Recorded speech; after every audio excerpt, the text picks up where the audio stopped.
నమస్తే, welcome to Aadya TV. నేను మీ స్వర్ణ. ప్రస్తుతం మనతో పాటు ఉన్నారు Telangana BJP intellectual cell convener Ravikumar గారు. నమస్తే రవి. నమస్తే అండి. రవి గారు, కేసీఆర్ గారు మొన్న అసెంబ్లీ సమావేశాలలో మోదీ పాలన అసమర్థ పాలన, అసమర్థుడు మోడీ అని ఒక కమెంట్ పాస్ చేసేసారు.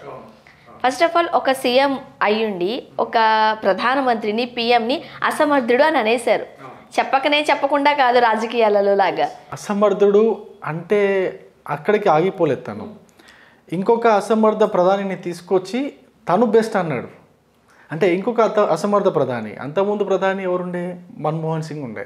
సరే, ఆయన పేరు తీసుకోవడం కాదు, కానీ 2004 నుంచి 2014 వరకు ఆయన ప్రధానమంత్రిగా ఉండి పేరుకే, మీకు తెలుసా, ఆయన పేరుకే ప్రధానమంత్రి, కాకపోతే ఆయన రిమోట్ ప్రధానమంత్రి.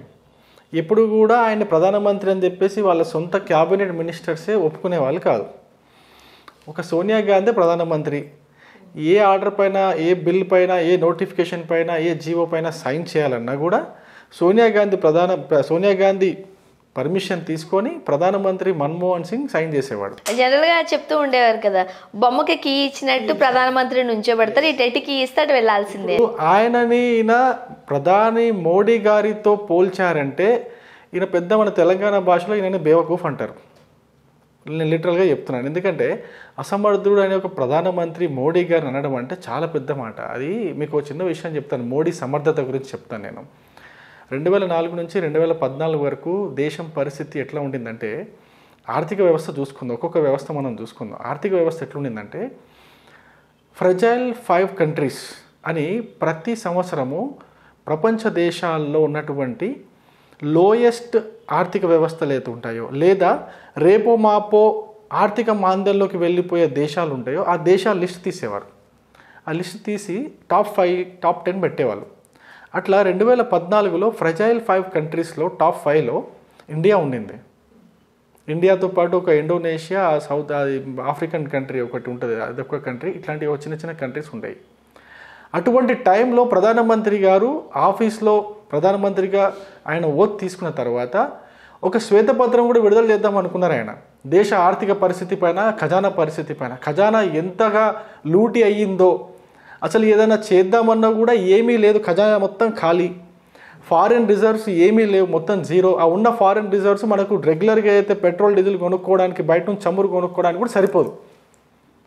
అంత ఖజానా ఖాళీ అయిన పరిస్థితి. ఆ పరిస్థితి నుంచి మోడీ గారు తీసుకొని ఎన్నో నిర్ణయాలు తీసుకొని, ఆయన ఒక నోట్బందీ కావచ్చు, ఒక జిఎస్టీ కావచ్చు, దాని తర్వాత ఎన్నో నిర్ణయాలు తీసుకొని ఇప్పుడున్న పరిస్థితి ఏంటో తెలుసా అండి స్వర్ణ గారు?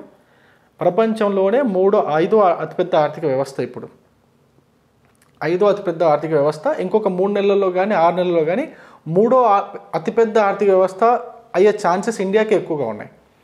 ఎలా అంటారా? ఇప్పుడు డెవలప్ అయిన కంట్రీస్ అన్నీ కూడా అవుతున్నాయి, అమెరికా, యూరోప్ కంట్రీస్, చైనా, ఇవన్నీ కలుపుకుంటే ఇవన్నీ ఇప్పుడు రిసెషన్లో పోతూ ఉన్నాయి. ఇండియా మాత్రం ఇంక్లైనింగ్ టువర్డ్స్ డెవలప్మెంట్. మీరు వృద్ధి రేటు అంటారు, వృద్ధి రేటు ఇండియాది ఇప్పుడు 5.2% నుంచి 6.5% దాకా ఉంది. వెరాజ్ చైనాది దాంట్లో సగం ఉంది, 3% లోపే ఉంది. అసలు ఎక్కువగా మనం చైనాని అగ్రస్థానంలో చూస్తుండేవాళ్ళు. ఇటువంటిది చైనా కంటే కూడా డబుల్ రేట్లో వృద్ధి రేటు ఉంది.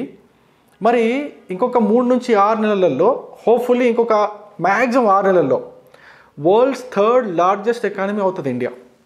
100%. ఇప్పుడు 5th పొజిషన్లో ఉంది కదా, 3rd లార్జెస్ట్ ఎకానమీ అవుతుంది.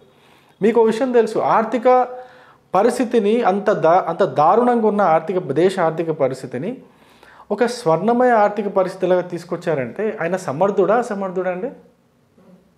ఒక మాట, కేసీఆర్కి ఇవన్నీ తెలీదా?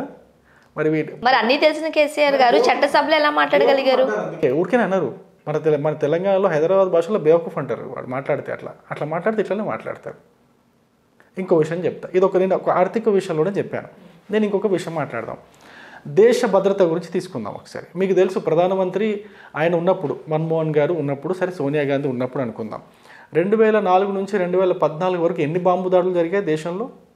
మన హైదరాబాద్లో గోకుల్ చాటు, దిల్షుక్ నగర్ బాంబు, మన ట్యాంక్ బండ్ పైన బాంబు, లుంబిని పార్కు, ఇవన్నీ జరిగాయా లేదా? ఎంతమంది చనిపోయారు? ఒకదాని తర్వాత ఒకటి సీరియల్గా, ఒకటి ఇక్కడ, ఒకటి ఇంకో నగరంలో, ఒకటి ఇంకో నగరం, ఇంకా జరుగుతూనే ఉన్నాయి కదా. దాన్ని ఆపలేకపోయారు.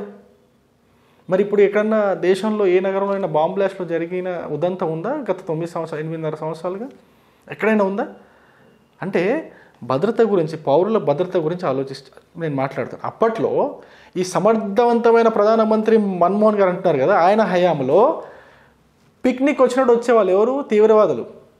పిక్నిక్ వచ్చినట్టు వచ్చేసి ఇక్కడ బాంబ్ బ్లాస్ట్లు చేసేసి ఇక్కడ చంపేసి మంచిగా వెళ్తూ బిర్యానీ తినేసి వెళ్ళిపోయేవాళ్ళు. అంత సమర్థవంతంగా పనిచేసింది ఆ ప్రభుత్వం. ఈయనకు ఆయన సమర్థవంతంగా అనిపిస్తున్నారు. ఇప్పుడు అసలు మోడీ హయాంలో ఒక బాంబ్ బ్లాస్ట్ కూడా లేదు. ఏ రాష్ట్రంలో కావచ్చు, ఏ నగరంలో అయినా కావచ్చు లేదు. ముంబై అటాక్ మీకు తెలుసుగా 2011లో ముంబై అటాక్లో అంత దారుణమైన అటాక్ జరిగితే కసబ్కి జైల్లో కూర్చోబెట్టేసి బిర్యానీ తినిపించి మరి ఎలక్షన్స్లో మాకు నెగిటివ్గా ఇంపాక్ట్ పడుతుందనే ఆ టైంలో కదా ఉరిదీసింది. అంత సమర్థవంతులండి వాళ్ళు. అంతేకాదు ఇప్పుడు మీరు బార్డర్లో చూస్తే పాకిస్తాన్ జవాన్లు లోపలికి వచ్చేసి మన జవాన్ల పీకలు కోసుకొని తీసుకొని వెళ్ళిపోయేవారు. వీళ్ళకి కనీసం బుల్లెట్లు కొడితే బుల్లెట్ ప్రూఫ్ జాకెట్లు కూడా ఉండేవి కాదు, వీళ్ళ దగ్గర బూట్లు కూడా కరెక్ట్గా ఉండేవి కాదు. అటువంటి పరిస్థితి. మీకు తెలుసా, యాంటోనీ అప్పటి హోమ్ మినిస్టర్, అప్పటి డిఫెన్స్ మినిస్టర్ యాంటోనీ, మేము సైనికులకి ఇవ్వాలనుకుంటున్నాం బుల్లెట్ ప్రూఫ్ జాకెట్స్ కావచ్చు, బూట్లు కావచ్చు ఇవ్వాలనుకుంటున్నాము, కానీ దేశ ఆర్థిక పరిస్థితి చూస్తుంటే ఇవ్వలేని పరిస్థితుల్లో ఉన్నాము, మేము ఇవ్వలేము అని చెప్పేసి యాంటోనీ పార్లమెంట్లో తను చెప్పాడు, ఈ విషయం రేజ్ చేశాడు ఈ విషయం.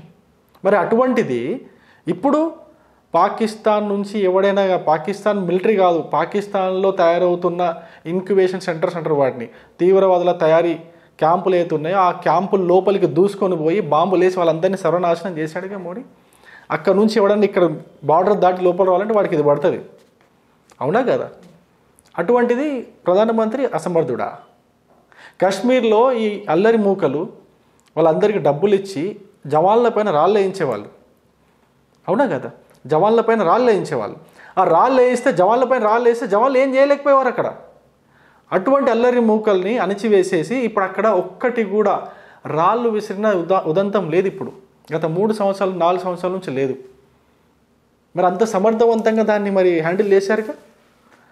ఇప్పుడు 370 ఆర్టికల్ దాన్ని రద్దు చేసే దమ్ముందా అని చెప్పేసి ఇదే కాశ్మీర్ మాజీ ముఖ్యమంత్రి, అప్పటి ముఖ్యమంత్రి వీళ్ళందరూ కూడా పెద్ద పెద్ద ఛాలెంజ్లు చేశారు. మీరు 370 ఆర్టికల్ తీసేస్తే కాశ్మీర్లో ఇండియా జెండా మోసే భుజం ఉండదు, మీకు దొరకదు అని చెప్పేసి ఛాలెంజ్ చేసింది కదా ముఖ్యమంత్రి. అంటే మెయిన్ టాపిక్ వాళ్ళు ఏం తీసుకుంటున్నారు అని అంటే, ఏదైతే బ్లాక్ మనీ ఉందో దానిని అరికట్టే విషయంలో మోడీ ఖచ్చితంగా ఫెయిల్ అయ్యారు. సో దాన్ని టాపిక్. నేను ఒక విషయం ఇప్పుడు నేనేం చెప్పా, ఇంతకుముందు మీకు ఆర్థిక రంగం చెప్పా, ఇప్పుడు దేశ భద్రత చెప్పా, కంట్రీ ఇంటిగ్రేషన్ గురించి చెప్పి కాశ్మీర్ మన దాంట్లో కంప్లీట్గా ఇంటిగ్రేట్ అయిపోయింది ఇప్పుడు.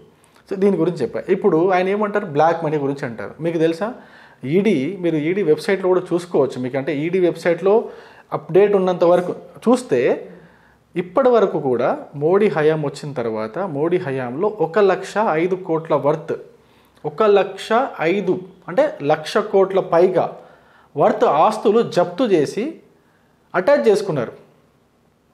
మరి ఇదంతా మరి చేసిందే కదా. ఇదంతా బ్లాక్ మనీయే. అంటే బ్లాక్ మనీ అనొచ్చు, మీరు ఇక్కడ నుంచి డబ్బులు ఎగదేసుకొని తీసుకెళ్ళిపోయిన వాళ్ళు అనొచ్చు, ఇదంతా అదే కదా. ఇప్పుడు మీరు బ్లాక్ మనీ అంటే బ్లాక్ మనీ మీకు కనిపిస్తుందా? బ్లాక్ మనీ అంటే ఏంటి? అకౌంట్స్లో లేని దాన్ని బ్లాక్ మనీ అంటారు. అది ఎవరిదైనా కావచ్చు. ఇప్పుడు అకౌంట్స్లో లేని దాన్ని బ్లాక్ మనీ అన్నప్పుడు ఇప్పుడు ఇదంతా కూడా మొత్తం వైట్ అయినట్టేగా. ఇప్పుడు ఇదంతా అమౌంట్ అంతా మన అకౌంటింగ్లోకి వచ్చినప్పుడే కదా ఇప్పుడు ఆర్థిక వ్యవస్థలో అది కూడా కలుస్తుంది, ఆ అమౌంట్ కూడా కలుస్తుంది. అప్పుడే కదా దేశం అభివృద్ధి చెందుతుంది. మరి ఇదంతా కాదంటారా? ఇదంతా సమర్థవంతమైన పాలన కాదంటారా? మీరు చెప్పండి. ఇప్పుడు నేను ఒక చిన్న పాయింట్ చెప్తానండి. యూపీఏ హయాంలో ఏముండేదంటే, రైతు పంట పండిస్తే తనకు ఆ పంట తిరిగి వస్తుందనే గ్యారంటీ లేకుండింది. ఒక మారుమూల ఊర్లలో కరెంట్ ఉండేది కాదు. ఒక మారుమూల ఊర్లలో ఇంటి ముందు టాయిలెట్స్ ఉండేవి కాదు. మరి వీటన్నిటినీ రైతులకు పంట బీమా, రైతులకు పెట్టుబడి సహాయము, ఒక మారుమూల ఊర్లలో ఎలక్ట్రిఫికేషను, ఆ ఊర్లో చిన్న ఇంట్లో కూడా ఇప్పుడు గ్యాస్ సిలిండరు, ఎలక్ట్రిసిటీ, టాయిలెట్స్, ఇవన్నీ కట్టించింది ఎవరండి? మరి అంతకుముందు ఆలోచన ఎందుకు రాలేదు వాళ్ళకి? అంత పెద్ద సమర్థవంతమైన ప్రధానమంత్రి. సో ఖచ్చితంగా మా మోడీ గారి పాలన సమర్థవంతమైన పాలన అంటారు మీరు. నేను కాదు, మీరు చెప్పండి. మీరు ఇవన్నీ చూసి మీకు అనిపించట్లేదా? నేను చెప్పడం కాదు, నేను ఒకసారి నేను బీజేపీ పార్టీ ప్రతినిధిని కాబట్టి నేను ఈ విధంగా మాట్లాడతా. ఇప్పుడు నేను చెప్పిన వాటిలో ఏదైనా అవాస్తవాలు ఉన్నాయో మీరు చెప్పండి. అవాస్తవాలు ఉన్నాయంటే నేను ఒప్పుకుంటాను, నేను సరే నాది నేను పాట పాడుకున్నట్టు ఉంటుంది. అట్లా కాదు, మీరు ఒకసారి చూడండి, గ్రౌండ్లో చూసి చెప్పండి. ఇప్పుడు ఎక్కడైనా బాంబులా జరిగిందా? లేదు. 5వ అతిపెద్ద ఆర్థిక వ్యవస్థనే కదా ఫ్యాక్ట్. కాశ్మీర్ విలీనం అయిందా లేదా? 370 రద్దు అయిందా లేదా? రాళ్ళు విసిరడం ఆగిందా లేదా? శ్రీనగర్లో ఈజీగా వెళ్ళిపోయి తిరంగా ఎగరేస్తున్నారా లేదా? మరి ఇవన్నీ జరిగినా లేదా? ఇప్పుడు 370 ఆర్టికల్ రద్దు అయిందా లేదా? అయోధ్యలో రామ మందిరం కడుతున్నామా లేదా? థ్యాంక్ యూ సో మచ్ అండి. Thank you very much.